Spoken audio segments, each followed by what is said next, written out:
ఈరోజే పుష్యమాస పౌర్ణమి, పైగా భోగి కూడా ఇదే రోజు వచ్చింది. ఈ రెండు పర్వదినాలు ఒకే రోజు రావడం వల్ల ఈ రోజుకు మరింత విశేషత పెరిగింది. ఎవరైతే ఈ కథను వింటారో, లేక చెప్తారో, లేక చదువుతారో అలాంటి వారి సకల దోషాలు తొలగి సకల శుభాలు కలుగుతాయి. జన్మల పాపాలు పోయి కోటి జన్మల పుణ్యం వస్తుంది. అష్ట ఐశ్వర్యాలు, భోగ భాగ్యాలు కలుగుతాయి. మరి ఆ పవిత్ర కథ ఏంటో ఇప్పుడు ఈ వీడియోలో తెలుసుకుందాం. ఈరోజు లక్ష్మీ నరసింహ పురాణంలోని ఈ పవిత్ర కథను వింటే చాలు, సకల ఐశ్వర్యాలు సిద్ధిస్తాయి. మరి ఆ కథ ఏంటో ఇప్పుడు విందాం. పూర్వం సూత మహాముని భరద్వాజుడికి ఇలా చెప్పడం ప్రారంభించాడు. మధ్య దేశంలో నంది గ్రామం అనే గ్రామం ఉండేది. ఆ గ్రామంలో కౌశికుడు అనే బ్రాహ్మణుడు నివసిస్తూ ఉండేవాడు. అతను వేదాలు, శాస్త్రాలు తెలిసినవాడు. అతను చదివింది యథాశక్తిగా ఆచరణలో చూపే మంచి వ్యక్తి. నిత్యము లక్ష్మీ నరసింహస్వామిని ఆరాధిస్తూ ఉండేవాడు. అతని ఇల్లాలు కూడా అతనికి తగిన ఇల్లాలు, బుద్ధిమంతురాలు.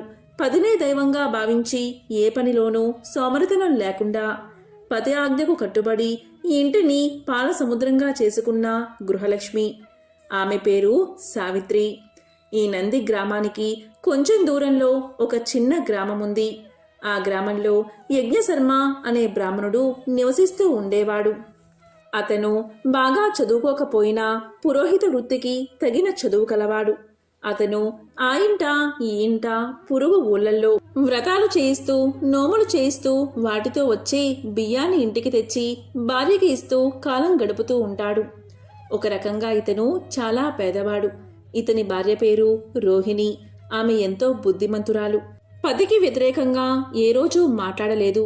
ఎప్పుడూ కూడా రోహిణి పతిని సేవిస్తూనే ఉండేది. ఆ దంపతులకు చాలా కాలం తర్వాత ఒక కొడుకు పుట్టాడు. అతనికి దేవశర్మ అనే పేరు పెట్టారు. పిల్లవాడు చక్కగా పెరిగి 5 సంవత్సరాలు రాగానే అక్షరాభ్యాసం, 7 సంవత్సరాలు రాగానే ఉపనయనం చేశారు. ఆకస్మికంగా ఒకరోజు యజ్ఞశర్మ కన్ను మూశాడు. తండ్రి మరణించడంతో కొడుకు మరియు తల్లి అనాథులు అయ్యారు. కొడుకు తల్లిని ఓదార్చి తల్లిని వదిలి అక్కడా ఇక్కడా అడుక్కుంటూ దేశాటనకు పోయాడు. కాశీ, గయా, ప్రయాగ మొదలైన పుణ్యక్షేత్రాలు తిరిగి చివరకు నంది గ్రామానికి వచ్చి అక్కడ ఊరి వెలుపల ఒక దేవాలయంలో ఉంటూ జపం తపస్సు చేస్తూ కాలం గడుపుతున్నాడు.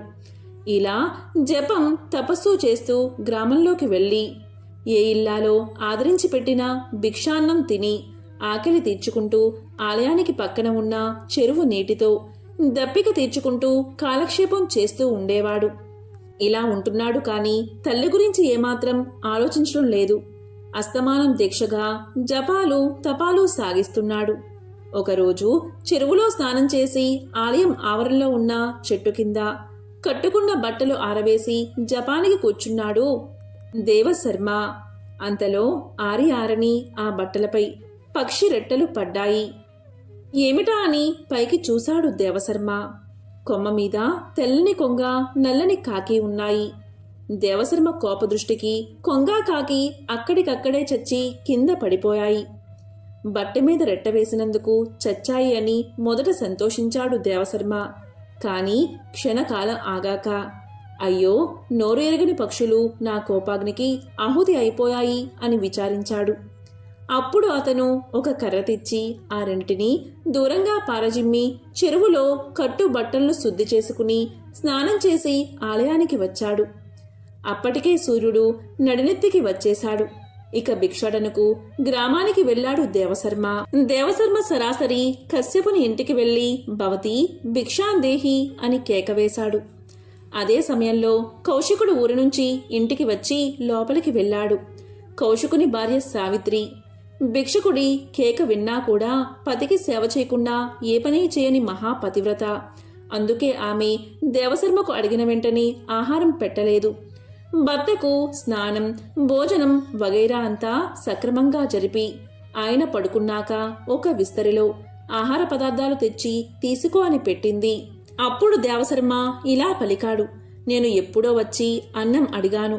ఇంతసేపు నీవు నన్ను నీ వాకిలి ముందే నిలబెట్టి ఇప్పుడు భిక్షం వేస్తావా అని కోపంతో చూశాడు. అతనికి గొప్ప తపశ్శక్తి ఉండడమే గర్వమని సావిత్రి గ్రహించి అతని చూపులకు భయపడకుండా ఇలా అంటుంది.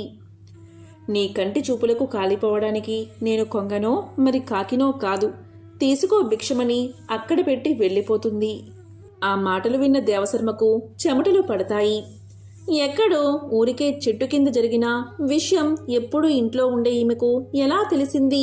ఇంత జ్ఞానం, శక్తి ఈమెకు ఎలా వచ్చాయి అని ఆలోచించి ఆకలి కూడా ఆగిపోయి ఆశ్చర్యంతో ఆలోచించడం మొదలుపెట్టాడు. ఇక మాటలు మాట్లాడకుండా పెట్టిన ఆహార పదార్థాలు తీసుకుని తలవంచుకుని తాను ఉండే స్థలానికి వచ్చాడు. ఇలా ఆలోచిస్తూ అన్నం మరియు అన్ని కూరలు కలిపేసి తినేశాడు.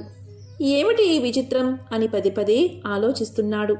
ఇక చల్లబడిన తర్వాత మళ్లీ కాసేపు ఉండి సరాసరి కశ్యపుడు ఇంటికి బయలుదేరాడు. అప్పటికే కశ్యపుడు నిద్రలేచి పొలం పని మీద వెళ్లిపోయాడు. సావిత్రి ఇంట్లో పురాణ కథ ఏదో చదువుకుంటూ తీరుబాటుగా కూర్చుంది. ఇక దేవశర్మ అమ్మా అని కేక వెయ్యగానే సావిత్రి తాళపత్రాలను కింద పెట్టి ఇంటి ముంగిట్లోకి వచ్చింది. అక్కడ దేవశర్మను చూసి ఎందుకు వచ్చావు అని అడిగింది. అమ్మా, ఎక్కడో జరిగిన దాన్ని ఇంట్లో ఉన్న నీవు ఎలా చెప్పగలిగావు? ఆ శక్తి నీకు ఎలా వచ్చింది అని అడగడానికే వచ్చానని భయపడుతూ అన్నాడు దేవశర్మ. అప్పుడు సావిత్రి ఇలా పలికింది. ఎవరి ధర్మాన్ని వారు పక్షపాతం లేకుండా నెరవేర్చితే ఆ శక్తి ఎవరికైనా వస్తుంది. నేను నా పతిని ఆరాధ్య దైవంగా భావించి సేవిస్తాను. భార్యగా నా ధర్మాన్ని నేను చేస్తాను. నా ధర్మాన్ని అంతఃకరణ శుద్ధితో నెరవేర్చుతూ ఉంటాను. దానివల్లే నాకు ఈ శక్తి వచ్చింది. మన ధర్మం ఎంత కఠినమైనదైనా శ్రద్ధతో ఆచరిస్తే అన్ని శక్తులు వస్తాయి. దీంట్లో ఆశ్చర్యపడవలసిన విషయం ఏమీ లేదు. ఇక నీ విషయానికే వస్తే, నిన్ను 9 మాసాలు మోసి ఎంతో కష్టమైన ప్రసవ వేదనను భరించి నరకాన్ని తలపించే పురిటి నొప్పులను భరించి నిన్ను కని కంటికి రెప్పలా పెంచి పెద్ద చేసిన తల్లిని, పైగా అనాథను, నీపై ఆధారపడి ఉన్న అమ్మను గాలికి విడిచిపెట్టి నువ్వు జపమో తపమో అంటూ అర్థంలేని పనులు చేస్తున్నావు. కన్న తల్లిని మించిన దైవం లేదు. మాతృదేవోభవ అనే వాక్యం నువ్వు వినలేదా? అయినా విని ఏం లాభం? ఆ మాతృదేవతను సేవిస్తూ కాపాడుకుంటూ ఉంటే అన్నీ నీకు వశమవుతాయి. ఆ మాత్రం తెలియక దేశాలకు వెళ్ళి తపస్సు చేయడం వ్యర్థం. నీ తపస్సు వల్ల వచ్చిందేమిటి? కొంగను, కాకిని చంపడం తప్ప. ఇప్పటికైనా తెలుసుకుని నీ ఇంటికి వెళ్ళు. నీ తల్లిని శ్రద్ధాభక్తులతో సేవించు. అదే గొప్ప తపస్సు అనుకో. ముందుగా నీ కోపానికి బలైపోయిన పక్షులకు దహన శుద్ధి చేసి స్నానం చేసి ఇంటికి వెళ్ళు. నీ తల్లిని పోషిస్తూ ఉండు. నీవు ఇంటికి వెళ్ళగానే నీకు వివాహమవుతుంది. తర్వాత నీకు కొడుకు పుడతాడు. వాడు నీ వంశానికి మూలం అవుతాడు. తరువాత నీ తల్లి, నీ భార్య మరణిస్తారు. ఆ తర్వాత యథావిధిగా సన్యాసాన్ని స్వీకరించు. ఆ లక్ష్మీ నరసింహస్వామిని మనసారా ఆరాధిస్తూ ఉంటే విష్ణు సాన్నిధ్యాన్ని పొందుతావు అని సావిత్రి చెప్తుంది. ఇది విన్న దేవశర్మ, క్షమించు తల్లి, నాకు బుద్ధి వచ్చింది, పోయి వస్తాను అని వెనక్కి వచ్చి పక్షులకు దహన కార్యక్రమం చేసి తిన్నగా స్వగ్రామానికి చేరుకుంటాడు. సావిత్రి చెప్పినట్లే అమ్మను సేవిస్తాడు. అతనికి పెళ్ళవుతుంది. పుత్రుడు కలుగుతాడు. కొన్నాళ్లకు భార్య, తల్లి మరణిస్తారు. దీంతో దేవశర్మ సన్యాస ఆశ్రమాన్ని స్వీకరించి లక్ష్మీ నరసింహస్వామిని నమ్మి ఆరాధిస్తూ విష్ణు సాన్నిధ్యాన్ని పొందాడని భరద్వాజునికి సూత మహాముని తెలియచేశాడు. ఎంతో పవిత్రమైన విశేషమైన ఈరోజు ఈ కథను విన్నా, చదివినా, చెప్పినా, వినిపించినా జన్మల పాపాలు తొలగి కోటి జన్మల పుణ్యం వస్తుంది. విష్ణు సాన్నిధ్యం కలుగుతుంది. ఇక భోగి పండుగ రోజు తప్పకుండా వినాల్సిన మరొక కథ గురించి ఇప్పుడు తెలుసుకుందాం. ఎవరైతే ఈ రోజు అంటే భోగి రోజు ఈ కథను వింటారో వారికి ముక్తి కలుగుతుంది. ఆ కథే గోదాదేవి కథ. విష్ణు చిత్తుడు సాక్షాత్తు గరుత్మంతుని అంశగా విల్లిపుత్తూరులో జన్మించారు. ఈ విల్లిపుత్తూరు అంటే మహావిష్ణువుకు చాలా ఇష్టం. విష్ణువుకు వైకుంఠం మీద విసుగు పుడితే వైకుంఠాన్ని వదిలి 2 ప్రదేశాలకు వస్తారని శాస్త్రాలు చెబుతున్నాయి. ఆ ప్రదేశాల్లో మొదటిది తిరుమల, రెండవది శ్రీ విల్లిపుత్తూరు. స్వామికి ఈ ప్రదేశమంటే అంత ఇష్టం.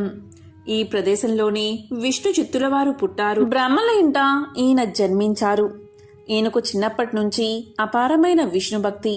తల్లిదండ్రులు చదువుకో నాయనా పాఠశాలకు పంపిస్తామంటే విష్ణు చిత్తుల వారు నాకేమీ అవసరం లేదు, నాకు స్వామి యొక్క కైంకర్యం చాలు అని చెప్పి భగవత్ సేవలోనే ఉండిపోయారు. శ్రీ విల్లిపుత్తూరులో వటపత్రసాయి ఆలయముంది. అక్కడే ఉండిపోయాడు విష్ణు చిత్తుడు. పేద కుటుంబంలో పుట్టడం వల్ల పత్రాలతో పూలతో భగవంతుణ్ణి అర్చిద్దాం అనుకుని ఒక తోటలో తులసి మొదలైన పువ్వులను పెంచేవాడు. అలా విష్ణు చిత్తుల వారికి 50 ఏళ్లు వచ్చేశాయి. 50 ఏళ్లు వచ్చినా విష్ణు చిత్తుల వారు వివాహం చేసుకోలేదు. భక్తితోనే జీవితాన్ని గడిపాడు. చుట్టుపక్కల వారు విష్ణు చిత్తుణ్ణి చూసి, ఏమిటో ఈ వెర్రి బ్రాహ్మణుడు ఎంతసేపు కూడా దేవుడు దేవుడు అని అంటూ ఉంటాడు. 1 రూపాయి కూడా సంపాదించుకోలేదు, వివాహం చేసుకోలేదు, పిల్లలు లేరు, ఈయన గతి ఏమవుతుందో అని బాధపడేవారు. పైనుంచి స్వామివారు ఇవన్నీ చూసి, అయ్యో విష్ణుచిత్తుడు నా కోసం జీవితాన్నంతా దారపోశాడు, అతని చేతిలో చిల్లి గవ్వలేదు, సరే అపారమైన సంపదను ఇద్దాము అనుకుని ఒక సన్నివేశాన్ని సృష్టిస్తాడు. ఒకసారి మధురరాజు వల్లభదేవుడు రాత్రిపూట దేశాటన కోసం వెళ్తాడు. వెళ్లి ఎక్కడో భోజనం చేసి ఒక అరుగు మీద పడుకుంటాడు. ఆయన పక్కన ఒక మహాభక్తుడు ఉంటాడు. అతను భోజనం చేసి హాయిగా హరినామస్మరణ చేసుకుంటూ ఒక శ్లోకం చదువుతాడు. వర్షానికి కావలసిన వాటిని మిగిలిన నెలలో కూడబెట్టుకుంటాం, రాత్రికి కావాల్సింది పగలు, ముసలితనానికి కావాల్సింది యవ్వనంలో, అలాగే పరలోకానికి కావాల్సింది కూడా ఈ లోకంలోనే సమకూర్చుకోవాలి అనేది ఆ శ్లోకం యొక్క అర్థం. ఆ మాటలు పిడుగుల్లా తగిలాయి రాజుకి. ఆ మాటలు వినగానే రాజుకు వైరాగ్యం వచ్చేస్తుంది. ఇక రాజు వెంటనే రాజ్యానికి వెళ్ళి, నాకు రాజ్యం అక్కర్లేదు, మోక్షం కావాలి, మోక్షం కావాలంటే ఏ దేవుణ్ణి ప్రార్థించాలి అని పండితులందరినీ కూడా అడుగుతాడు. పండితులు ఒక్కొక్కళ్ళు ఒక్కో దేవుడి గురించి చెప్తారు. అప్పుడు రాజు ఇలా అంటాడు, అలా కాదు, ఈ దేవుడు మోక్షం ప్రసాదిస్తాడని నాకు నిరూపించండి అని ఒక పరీక్ష పెడతాడు. ఆ పరీక్ష ఏంటి అంటే, ఒక పెద్ద స్థలంలో గడ్డకర్ర పాతి ఆ గడ్డకర్ర పైన 1,00,000 వరహాల మూట వేలాడదీస్తాడు. ఎవరైతే అక్కడికి వచ్చి ఫలానా దేవుణ్ణి ఆరాధిస్తే ఖచ్చితంగా మోక్షం కలుగుతుందని పరతత్వాన్ని నిరూపించగలుగుతారో అప్పుడు ఆ మూట తెగి వాళ్ళ కాళ్ళ దగ్గర పడాలి. అలా పడితే అప్పుడు ఆ దేవుడు మోక్షం కలిగిస్తాడని నమ్ముతాను అని రాజు అంటాడు. ఇక అలా అనగానే చాలామంది వరహాల కోసం అతని దగ్గరకు వస్తారు. రకరకాలుగా చెప్తారు, కానీ ఎవరు ఏం చెప్పినా ఆ మూట కింద పడదు. ఇక్కడ విల్లిపుత్తూరులో విష్ణు చిత్తులవారు ఎప్పటిలాగానే మూలమంత్రాన్ని జపిస్తూ తులసిమాలలను కట్టడం మొదలుపెట్టాడు. ఆ మాలలను స్వామికి సమర్పించబోయేంతలో ఆ స్వామి విష్ణు చిత్తుని ఎదుట ప్రత్యక్షమయ్యాడు. అప్పుడు స్వామి చిరునవ్వుతో విష్ణు చిత్తుడికి వల్లభదేవుణ్ణి పరిస్థితి వివరించాడు. నువ్వు వెంటనే మధురకు వెళ్ళు, అక్కడ రాజు ముందు అన్నీ తెలిసినట్లు అవాకులు చివాకులు పేలుతున్న వాళ్ళందరి యొక్క గర్వాన్ని దించు, నా మహిమను ప్రకటించు అని ఆనతి ఇచ్చాడు స్వామి. ఆ మాట విన్నా విష్ణుచిత్తుడు వణికిపోయాడు, సాష్టాంగపడ్డాడు. అయ్యో స్వామి, శాస్త్ర గ్రంథాల వంకైనా ఎప్పుడూ చూడలేదు నేను, తోటలో మట్టి తవ్వడం తప్ప నాకేం తెలియదు స్వామి, నన్ను వాదానికి పంపితే అక్కడ మీకు జరిగేది అవమానమే అని మొత్తుకున్నాడు. గుడిని ఊడవమని, నీళ్లు తోడమని, పల్లకి మొయ్యమని, మాలను కట్టమని, జెండా దింపమని, వింజామరలు వియ్యమని, దీపం వెలిగించమని, ఇలాంటి పనులు నాకు చెప్పు, అంతేకాని వాదాలు నాకెందుకు, ఇంకెవరూ దొరకలేదా నీకు అని ప్రాధేయపడ్డాడు. అతని భక్తికి సంతోషించాడు శ్రీహరి. శ్రీదేవి వంక చూశాడు. అతన్ని వాదనలో గెలిపిస్తా చూడు అన్నాడు శ్రీహరి చిలిపిగా. ఇక విష్ణు చిత్తుల వంక చూసి, అంతా నీ ఇష్టమేనా ఏమిటి, వెళ్ళు, నేనున్నానుగా అంతా జరిపించడానికి అన్నాడు. చివరికి విష్ణు చిత్తుడు ఒప్పుకున్నాడు. రాజుకు ప్రసాదంగా ఇవ్వడానికి కావిళ్లలో అరిసెలు పట్టుకుని మధురకు బయలుదేరాడు. అలా విష్ణుచిత్తుడు రాజ్యసభకు వెళ్లాడు. విష్ణుచిత్తుడి దివ్య తేజం చూసి రాజుతో సహా సభలో ఉన్న వారంతా లేచి నిలబడ్డారు. రాజు చూపించిన ఆసనం మీద కూర్చున్నాడు విష్ణు చిత్తుడు. అప్పటిదాకా వాదం సాగిస్తున్న సభలోని పండితులంతా విష్ణు చిత్తుడి రాకతో నిశ్శబ్దంగా ఉండిపోయారు. అప్పుడు విష్ణు చిత్తుడు ఇలా పలికాడు, ఎందుకు ఈ మౌనం? కానివ్వండి, నేనేం పరాయివాడినా అని నవ్వుతూ వాళ్లతో అన్నాడు. లోతుపాతులు తెలుసుకున్నాడు. తర్వాత రాజుతో ఇలా పలికాడు, నువ్వు మధ్యవర్తిగా ఉంటే నా వాదం వినిపిస్తా అన్నాడు. తర్వాత ఒక విద్వాంసుడి వైపు తిరిగి అతన్ని వాదన్ను తన మాటల్లో వివరించాడు. దాంట్లో ఒక్కొక్క విశేషాన్ని తీసుకుని సూక్ష్మంగా ఖండించాడు. మధ్యలో మాట్లాడబోయిన వాళ్లను ఒక్క మాటతోటే ఖండించాడు. మళ్లీ మొదటివాడి దగ్గరకు వచ్చి తన సిద్ధాంతాన్ని వినిపించి వారిని ఒప్పించి ఓడించాడు. అలా గెలిచాడు విష్ణు చిత్తుడు. ఇలా విష్ణు చిత్తుడు అందరినీ వరుసగా వాదనలో ఓడించాడు. బ్రహ్మసూత్రాలు ఉపనిషత్తుల ద్వారా పరమాత్మ తత్వాన్ని నిరూపించాడు. తర్వాత నారాయణుడే ఆ పరతత్వమని బోధించాడు. సకల భూతాల్లోనూ ఉండే ఆత్మ ఆ విష్ణువే అని వివరించాడు. ప్రాణుల్ని బంధించేది, మోక్ష మార్గానికి అడ్డం వచ్చేది మనసు. ఆ మనసును భౌతిక భోగాల నుంచి వెనక్కి లాగే యోగ సాధనాల వల్ల ఆత్మరూపాన్ని తెలుసుకోవచ్చు. అదే విష్ణువు. అన్ని రూపాల్లోనే ఉండేది అతనే.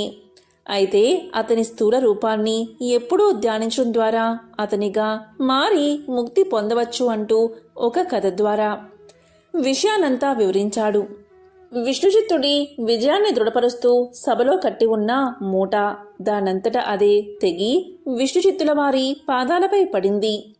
దీంతో మహారాజు పొంగిపోయి ఆ వరహాల మూటను విష్ణుచిత్తుడికి ఇచ్చి విష్ణుచిత్తుడికి సన్మానం చేసి ఏనుగు మీద ఎక్కించి వింజామర సేవిస్తూ ఆయన్ని ఊరేగిస్తారు.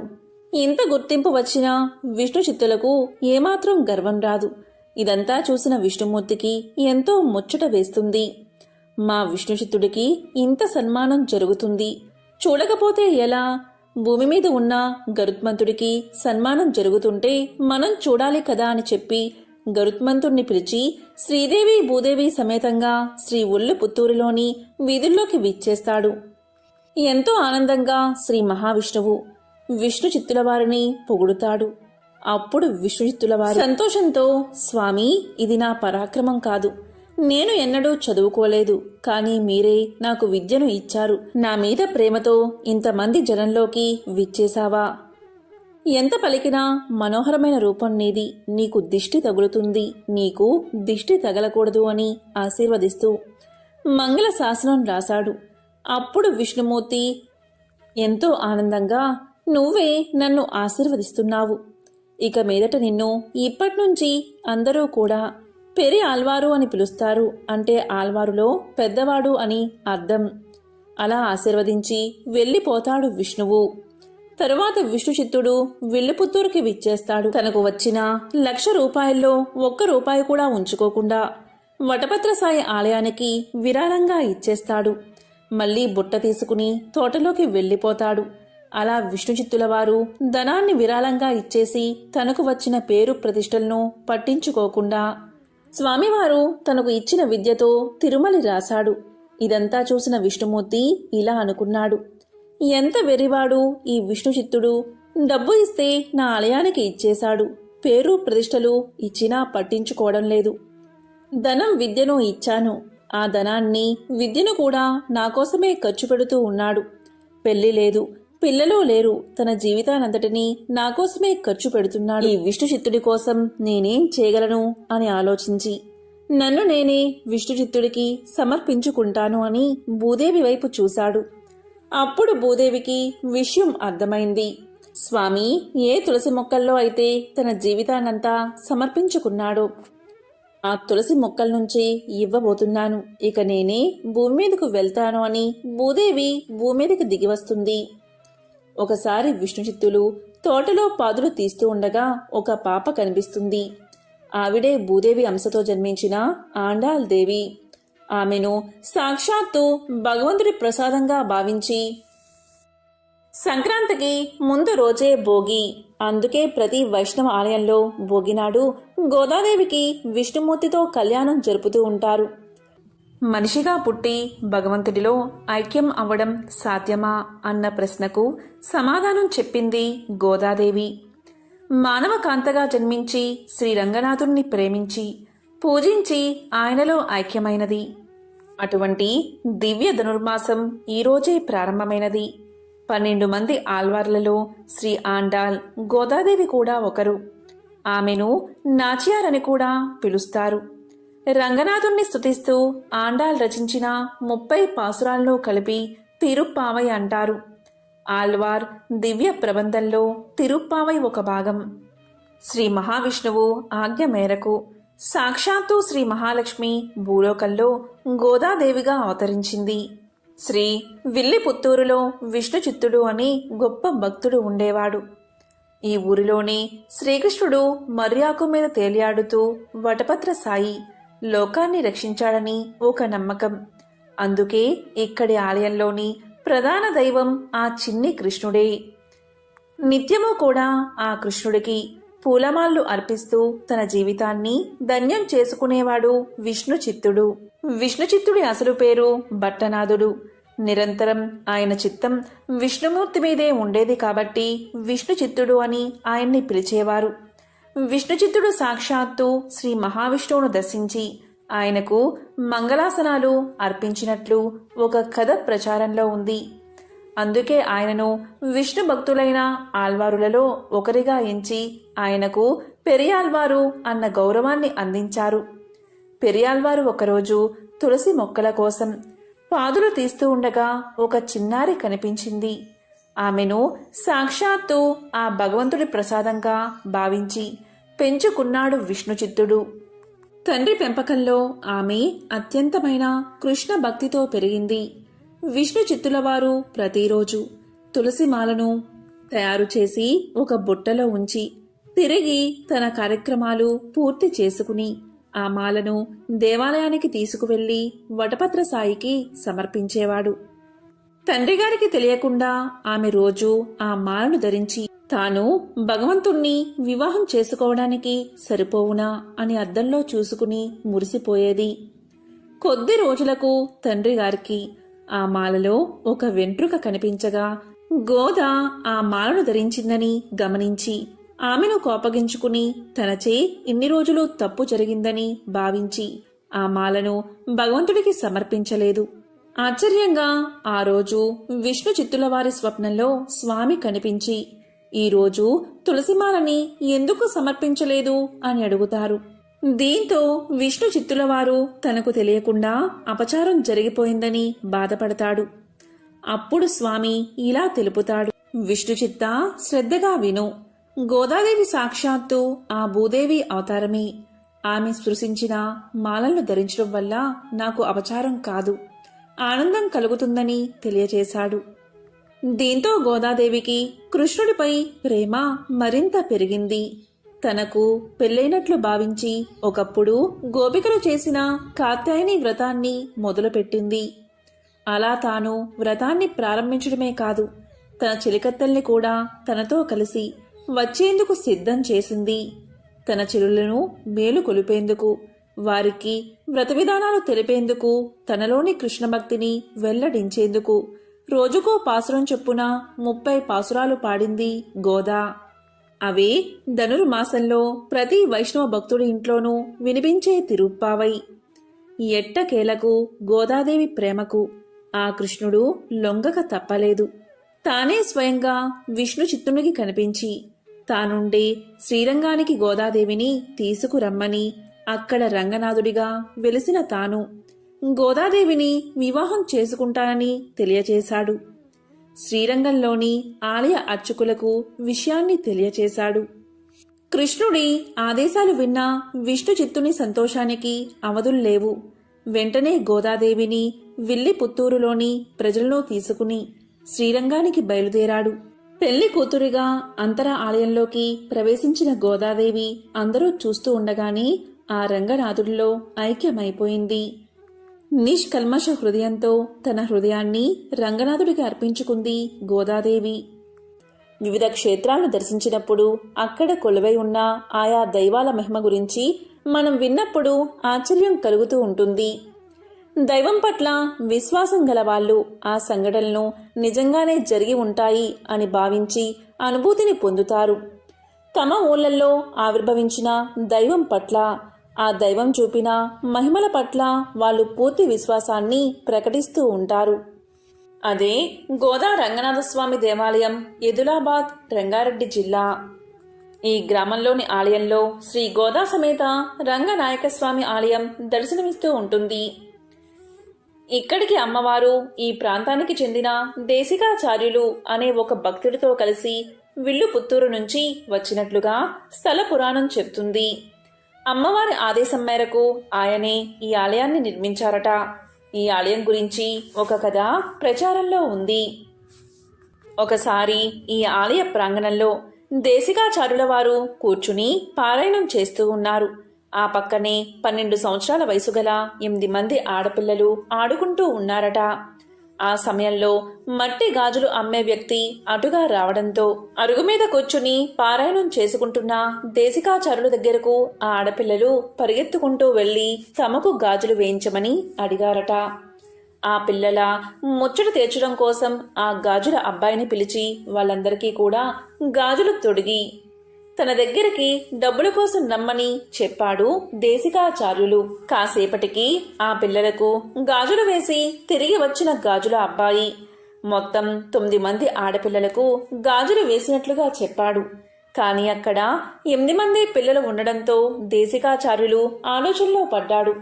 విషయం తెలుసుకుందామని దేశికాచార్యుల వారు ఆ పిల్లల దగ్గరకు వెళ్లి మొత్తం ఎంతమంది గాజులు వేయించుకున్నారు అని అడగ్గా తాము 8 మంది ఆడుకుంటున్నట్లుగా 8 మంది గాజులు వేయించుకున్నట్లుగా ఆ పిల్లలు చెప్పారు. కానీ గాజులమ్మేవాడు మాత్రం తాను నిజమే చెప్తున్నానని, ఒక అమ్మాయి గాజులు వేయించుకున్న తర్వాత గుళ్ళోకి వెళ్లడం చూశానని పలుకుతాడు. దాంతో దేశికాచార్యుల వారు గుడిలోకి వెళ్లి చూస్తే అక్కడ ఎవరూ కనిపించలేదు. దేశికాచార్యుల వారు అమ్మవారి వైపు చూడగానే అక్కడ అమ్మవారి మూలమూర్తికి మట్టి గాజులు కొత్తవి ఉండడం చూశాడు.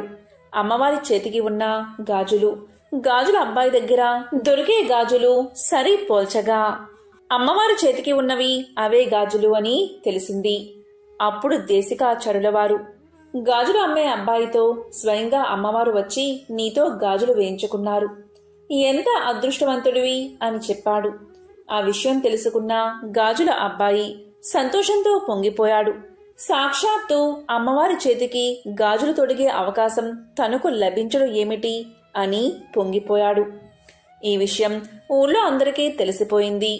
ఆనాటి నుంచి అమ్మవారిని దర్శించుకునే భక్తులు అమ్మకు ఎంతో ఇష్టమైన మట్టి గాజులను సమర్పించుకోవడం వస్తుంది. ఎంతో పవిత్రమైన విశేషమైన ఈ కథను విన్నా, చదివినా, చెప్పినా, వినిపించినా సకల శుభాలు కలుగుతాయి. సత్యభామ యొక్క మరో జన్మ గోదాదేవి అంటూ ఉంటారు. సత్యభామ యొక్క మరో జన్మ అని భాగవతులు తలుస్తారు. సత్యభామ పారిజాత పుష్పాలతో ఒక అందమైన మాలికాల్లి తన కృష్ణుని కంఠంలో అలంకరించబోయింది. శ్రీకృష్ణుడు ఆ మాలను తన చేతులతో తీసి అప్పుడు సత్యభామ మెడలో వేశాడు. అప్పుడు సత్యభామ శ్రీకృష్ణుని కోసం మళ్ళీ మాలను అల్లి నీలమేఘశ్యాముణ్ణి అలంకరించబోగా దానికి ఆ శ్రీకృష్ణుడు సత్యభామ నీవు ధరించిన ఆ మాలని నా మెడలో వేయమని చెప్పాడు. కలియుగంలో సత్యభామే గోదాదేవిగా ఆవిర్భవించి తన కృష్ణుడి కోసం తపిస్తూ తిరుప్పావై రాసి గానం చేసిందని పెద్దలు చెప్తూ ఉంటారు. పెళ్లిళ్లకు వచ్చిన పిల్లలు మార్గశిర మాసంలో ప్రతిరోజు తిరుప్పావై గానం చేస్తే మాఘమాసంలో వివాహం జరుగుతుందని ఒక నమ్మకం. ఇదే పరమ పావనమైన గోదాదేవి యొక్క కళ్యాణం కదా. ఈ కథను ధనుర్మాసం వచ్చేలోపు లేదా ధనుర్మాసంలో ప్రతిరోజు వింటే చాలు పాపాలు తొలగి 1,000,000 జన్మల మహాపుణ్యం వస్తుంది. శ్రీకృష్ణుడు ఉండే అందాల పల్లె రేపల్లెలో కరువు వచ్చి అందరూ కూడా ఆందోళన పడుతూ కృష్ణయ్య దగ్గరకు వెళ్లి ఏం చేద్దామని అడిగారు. దానికి శ్రీకృష్ణుడు చిన్నారి కన్యలైన గోపికలతో వ్రతం చేయిస్తే బాగుంటుందని సలహా ఇచ్చాడు. అప్పుడు శ్రీకృష్ణుడు గోపికలను పిలిపించి నియమాలను వివరించాడు. ఈ వ్రతం పెందలకాడనే మొదలవుతుంది కనుక మీరంతా తెల్లవారుజామునే లేగాలి సుమా అని గోపికలకు చెప్పి పంపించాడు కృష్ణుడు. మర్నాడు కృష్ణుడితో కలిసి వ్రతం చేస్తున్నాము అనే ఆనందంలో గోపికలకు ఆ రోజు నిద్ర పట్టలేదు. ఎప్పుడు బ్రాహ్మీ ముహూర్తం వస్తుందా అని ఎదురుచూస్తూ కష్టంగా రాత్రంతా గడిపి గోపికలు తెల్లవారుజామునే కృష్ణుడు రమ్మన్నాడు కనుక ముందే లేచి అందరినీ లేపుదామని బయలుదేరారు. గోపికలు ఆ విధంగా ధనుర్మాస వ్రతాన్ని చేశారు. ఇదే తిరుప్పావై వ్రతం. తిరుప్పావైలోని తొలి పాసురంలో రండి రండి అంటూ ఒకరినొకరు పిలుచుకుంటూ ఉంటారు. గోపికలు నారాయణ్ణి కీర్తిస్తూ నిద్రలేవమని పాడే ఈ పాసురాల్ని కూడా సుప్రభాత ప్రబోధ గీతాలు. ఈ గీతాలు వింటే చాలా అదృష్టం మీ తలుపు తట్టినట్లే. కశ్యప ప్రజాపతి వంశంలో జన్మించిన వాడే కాశ్యపుడు. ఆయన ఒకరోజు బయట అలా వెళ్తుంటే ఆకాశ మార్గాన తన శిష్యులతో వెళుతున్న సిద్ధుడు ఒకడు కనిపించాడు. ఆ సిద్ధుడు త్రికాల వేది, విజ్ఞానం లోకతత్వం బాగా తెలిసినవాడు. కశ్యపుడు ఆ సిద్ధుణ్ణి చూసి అతని తేజస్సుకు ఆశ్చర్యం చెంది అతనికి నమస్కారం చేసి ఇలా పలికాడు. నేను మిమ్మల్ని నా గురువుగా భావిస్తున్నాను. గురుదేవా, మీరు ఎవరు? నాకు మార్గాన్ని చూపించండి. నాకు ధర్మమేమిటో పూర్తిగా అర్థమయ్యేలా చెప్పండి అని కోరాడు. దానికి సిద్ధుడు ఇలా పలికాడు. నాయనా, ఈ శరీరం ధర్మశాస్త్రం కోసమే పుట్టింది. ధర్మం గురించి అవగాహన వల్ల లోకంలో ఏది ధర్మమో ఏది అధర్మమో తెలుస్తుంది. మన శరీరంలో ఆత్మ, మనస్సు ఉంటాయి. ఆత్మ మేలుకోరి ధర్మాచరణ కోసం శరీరాన్ని కాపాడుకోవాలి తప్ప శరీరంపై అస్సలు మోహం ఉండకూడదు. అలాగే ఆహారం, ఉపవాసం ఇవన్నీ ఎంతవరకు ఉండాలో అంతకు మించి ఉండకూడదు అని చెప్పాడు సిద్ధుడు. అలాగే ధర్మాన్ని బాగా ఆచరించిన వారు, ధర్మ మార్గంలో ఉన్నవాళ్లు పుణ్యం చేస్తే స్వర్గం వస్తుంది. స్వర్గ సుఖాలు అనుభవించాక వారు సూర్యచంద్ర నక్షత్ర లోకాల్లో ఉంటారు. అక్కడ్నుంచి భూమిపై పడుతూ ఉంటారు. ఈ శరీరంలో ఉన్న ఆత్మకు సుఖదుఖాలు తప్పవు. మన కర్తవ్యం ఒక్కటే, సుఖదుఖాలకు అతీతమైన మోక్ష మార్గాన్ని మనం అన్వేషించాలి. అందుకు యోగమే మార్గము. సుఖదుఖాలను ఏకకాలంలో వదిలిపెట్టాలి. ఇక ధర్మమేమో జీవన విధానంగా ఉండాలి. మోక్షమేమో ప్రధానం కావాలి. ధర్మం ప్రధానం కాదు, మోక్షమే ప్రధానం. అధర్మం ఆచరిస్తే మనకు కష్టాలు కలుగుతాయి. అధర్మం మన తపస్సును భంగం చేస్తుంది. కాబట్టి జీవన విధానంలో ధర్మం ఉండాలి. ధర్మం ఎందుకు ఆచరిస్తున్నాము అంటే మోక్షం కోసం అని బోధించాడు సిద్ధుడు. అది విన్న కశ్యపుడు ఇలా పలికాడు. స్వామి, యోగా మార్గాలు ఉన్నాయి కదా, తపస్సు చేసి ఆత్మదర్శనం చేయమని అంటారు. మరి ఆ విధానం ఎలాగో బోధించండి మహాత్మా అని కోరతాడు. దానికి సిద్ధుడు ఇలా చెప్తాడు. మన శరీరంలో మనసు ఎక్కడ నిలబడుతుందో మనసుని అక్కడే నిలబెట్టు. దాన్ని మరి ఎక్కడో నిలబెట్టే ప్రయత్నం చేయవద్దు. అలా కదల్చకుండా మనసుని ఎక్కడైతే పెడతావో దానికి అప్పుడు అన్వేషణ గురించి చెప్పు. అంటే ఆత్మ ఎక్కడ ఉందో తెలుసుకోమని మనసుతో చెప్పు. ఆ ఆత్మను వెతుకుతూ ఆ మనస్సు దాన్ని పొందలేకపోతుంది. ఈ విషయం అర్థం కావాలంటే ఈ కథ విను అంటూ సిద్ధుడు ఇలా చెప్పడం ప్రారంభించాడు. ఒక బ్రహ్మ రాక్షసుడు ఉండేవాడు. అతనికి దొరకక ఒక బ్రాహ్మణుడు దొరికాడు. ఆ బ్రాహ్మణుణ్ణి పట్టుకుని ఆ బ్రహ్మ రాక్షసుడు ఇలా పలికాడు. ఓరి బ్రాహ్మణుడా, నీవు గడియకు నాకేదైనా పని చెప్పాలి. నీవు నాకు చేతినిండా పని చెప్పు. అలాగైతే నేనెప్పుడూ నిన్ను సేవిస్తూ ఉంటాను. నాకు ఎప్పుడైతే నువ్వు పని చెప్పలేకపోతావో వెంటనే నిన్ను ఆ క్షణమే తినేస్తాను అని చెప్పాడు బ్రహ్మరాక్షసుడు. వెంటనే బ్రహ్మరాక్షసుడు నాకు పని చెప్పు అన్నాడు. ఇక బ్రాహ్మణుడు వీడు ఏం చేస్తాడులే అని ఆ బ్రాహ్మణుడు ఇలా అన్నాడు. నాకు కాశీ నుంచి గంగను తీసుకురా అన్నాడు. మరుక్షణమే ఆ బ్రహ్మ రాక్షసుడు కాశీ నుంచి అరక్షణంలో గంగను తీసుకొచ్చాడు. ఇక బ్రాహ్మణుడు మళ్ళీ ఇలా పలికాడు. నాకు పదార్థాలు లేవు, అగ్నిహోత్రం లేదు, బ్రహ్మాండమైన భోజనం కూడా లేదు. అనగానే క్షణంలో భోజనం వచ్చేసింది. బ్రాహ్మణుడికి కావలసిన అన్నీ కూడా సమకూరాయి. ఏ పని చెప్పినా వాడు క్షణంలో చేసేస్తున్నాడు. ఆ బ్రహ్మ రాక్షసుడికి పని చెప్పకపోతే తన్ని తినేస్తాడు. ఇక బ్రాహ్మణుడికి ఏ పని చెప్పాలో తోచలేదు. ఒకవైపు తినేస్తాడేమో అని భయం. అతి భయంకరంగా ఉన్నాడు వాడు. ఇక ఆ బ్రహ్మ రాక్షసుడికి పని చెప్పలేక పారిపోతూ ఉంటాడు బ్రాహ్మణుడు. అలా పోతూ పోతూ ఉంటే ఒక పెద్ద అడవి కనబడింది. వెంటనే బ్రహ్మ రాక్షసుడు బ్రాహ్మణుడు ముందుకు వచ్చి పని చెప్పమన్నాడు. ఇక ఏం చెప్పాలో తెలియక ఆ అరణ్యంలోని చెట్లన్నీ నరికేమన్నాడు బ్రాహ్మణుడు. వెంటనే బ్రహ్మ రాక్షసుడు క్షణకాలంలో అరణ్యాన్ని నరికేశాడు. నేలంతా చదును చెయ్యి అన్నాడు బ్రాహ్మణుడు. అరగడియలో అలా చేసి వచ్చాడు బ్రహ్మ రాక్షసుడు. అక్కడ ఒక పట్టణ నిర్మాణం చెయ్యమంటే వెంటనే అక్కడ పట్టణ నిర్మాణం చేశాడు బ్రహ్మ రాక్షసుడు. ఇలా చెప్తే అలా చేసేస్తున్నాడు. ఇక బ్రాహ్మణుడు ఈ పట్టణానికి దగ్గరలో ఒక నది, ఒక చెరువును నిర్మించు అనగానే క్షణంలో అది కూడా చేసేశాడు. మళ్ళీ వచ్చి పని చెప్పమన్నాడు బ్రహ్మ రాక్షసుడు. ఇక బ్రాహ్మణుడు చేసేది లేక మళ్ళీ పారిపోవడం మొదలుపెట్టాడు. అలా బ్రాహ్మణుడు పారిపోతూ వీడికి ఏ పని చెప్పినా చేసేస్తున్నాడు. తెలివిగా ఏదైనా చేయలేని పని వీడికి చెప్పాలి అనుకుని ఆలోచించుకుని ఒక ఆలోచన తట్టగానే అక్కడ ఒక తాడి చెట్టును చూసి ఇలా పలికాడు.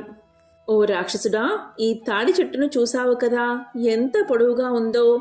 ఈ తాడి చెట్టు నన్నెంతో ఆశ్చర్యానికి గురిచేసింది.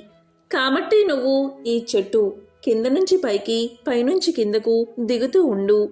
ఈ విధంగా మళ్ళీ పైకెక్కి మళ్ళీ కిందకు దిగు, మళ్ళీ కింద నుంచి పైకెక్కు అని చెప్పి నేను వద్దు అనే వరకు ఇలా చేస్తూనే ఉండు అన్నాడు.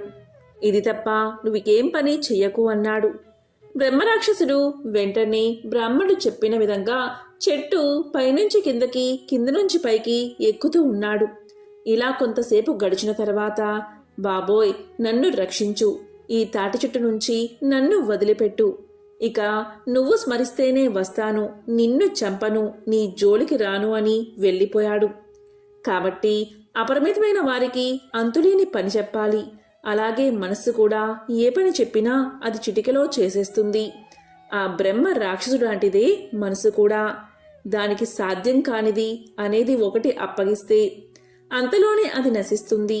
మనసును నశించాలని ఆత్మ ఎక్కడ ఉందో చూసిపెట్టు అని మనసుని అడగాలి. అంటే అన్ని రకాల పనులు చేస్తుంది. ఈ మనసుకు సాధ్యం కానిది ఏదీ లేదు. మనసుతో శ్రీహరిని ధ్యానించమంటే ధ్యానించి వస్తుంది. నువ్వు చెప్పిన పనులన్నీ చేసేస్తుంది. మనసు వేగవంతమైనది, అందుకని దానికి అంతులేని పని చెప్పాలి. అంటే ఆత్మ ఎక్కడుందో వెతికి పెట్టమంటే దానికి దొరకక విసిగి వేసారి ఎక్కడో నశిస్తుంది.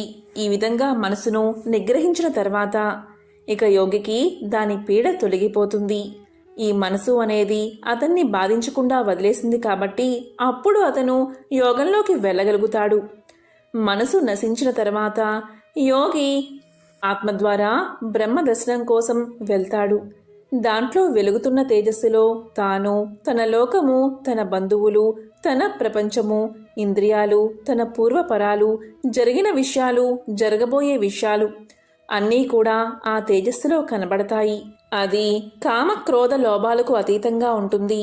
ఆ వెలుగును చూసినవాడే బ్రహ్మవేత్త అని చెప్పి కశ్యపుడికి బ్రహ్మ విద్యా రహస్యం, యోగ విద్యా విధానమంతా ఆ సిద్ధుడు బోధించాడు.